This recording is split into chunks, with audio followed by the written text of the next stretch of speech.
Have you ever stopped to think about what's really going on when you connect to Wi-Fi? It seriously feels like magic, right? But it's not. It's actually a secret conversation, a digital handshake, and today, we're going to decode it. I mean, it seems so simple. You just type in your password, hit connect, and bam, you're on the internet. But behind the curtain, your phone, your laptop, your whatever, it's having this really complex, secret digital conversation with the router. It's a handshake to prove you're actually allowed on the network. And this handshake, it's basically the gatekeeper to your entire digital life. It has evolved so dramatically over the years, in this constant arms race between security experts and the hackers who are always trying to break in. So to really get what's happening today, we've got to go back. Way back to the beginning.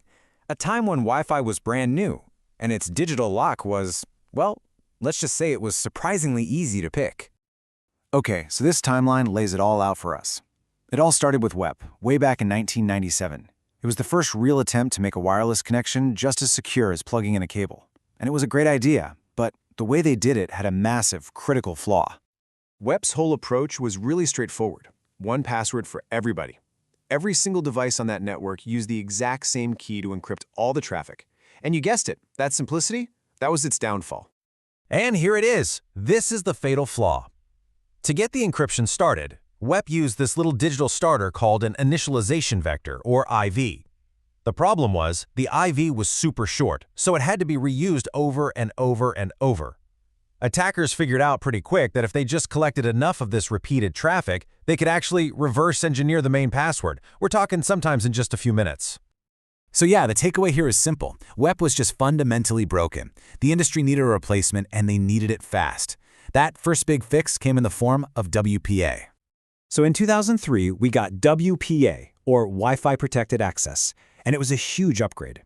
Instead of one key for everything, WPA used a protocol called TKIP to create dynamic, temporary keys for every single little packet of data. It also introduced something called a message integrity check, which made it way harder for attackers to secretly mess with your data while it was in transit. Now, WPA was a really critical stopgap measure, but the real game changer, the protocol that's protected most of our home networks for more than a decade, that was WPA2. Okay. The single most important thing to know about WPA2 was that it ditched the old encryption for something called AES, the Advanced Encryption Standard. This is the same encryption used by governments and banks to protect top-secret information. It was, and still is, the gold standard. At the very heart of WPA2 is the four-way handshake.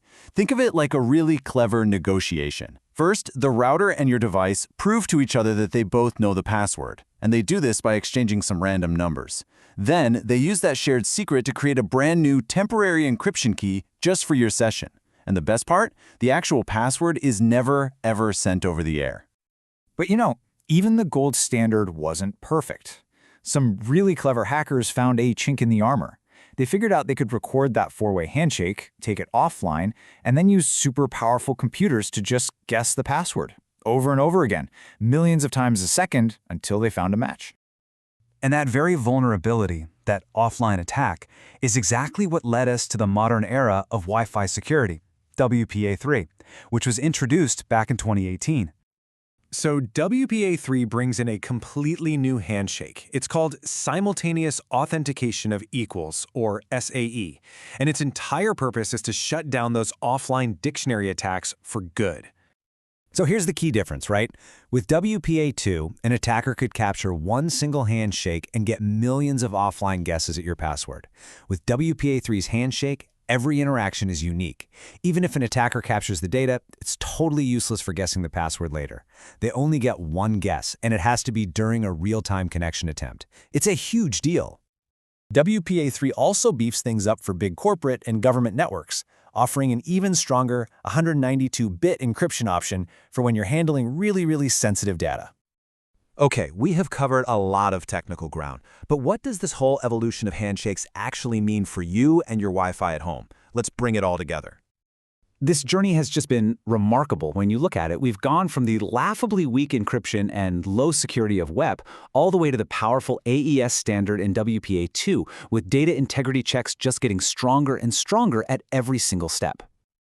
Now, before we get to a final checklist, let's just quickly bust a really common security myth you've probably heard before. And the answer is a firm, definite no. Hiding your network name is what we call security through obscurity. Sure, it might stop your casual neighbor from seeing your network, but the name is still transmitted in other ways. A determined attacker with some basic tools can find it in seconds. Your real protection comes from strong encryption, period. So, here it is, your security checklist. First thing, go check your router settings. If WPA3 is an option, you should absolutely use it. If it's not, just make sure you're using WPA2 with AES. And please, always use a long, complex password. And finally, keep your router software updated. That protects you against all the latest threats.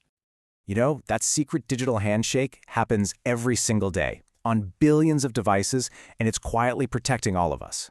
Now that you understand how it's evolved, you can go make sure that your digital front door has the strongest lock available. Thanks for watching.